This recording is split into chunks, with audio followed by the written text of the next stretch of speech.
Welcome to the Tech Egg. Don't get scrambled. Enjoy the video. You start by confirming your carrier and device support multiple numbers. This avoids wasted steps. Once confirmed, decide which number is primary and which is secondary so routing and notifications are predictable.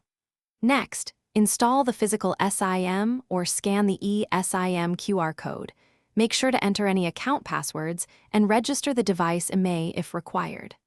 Finally, reboot the phone and open settings to verify both lines appear.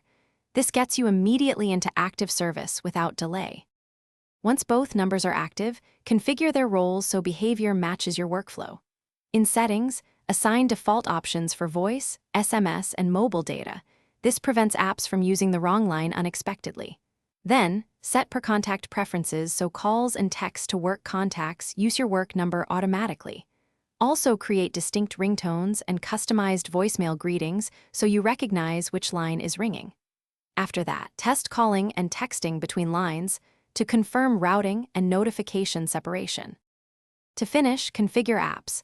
Register each number where needed for messaging apps and two-factor authentication, and set which line apps should use. Monitor data and call usage for the first week, then adjust plans or limits to avoid surprises. Make sure privacy settings isolate contacts and block unknown numbers on each line. If something fails, try toggling airplane mode, reassigning default numbers, or rebooting. If the issue persists, contact the carrier with your account and IMEI ready for support. Thanks for watching. Consider subscribing if I helped unscramble your problems.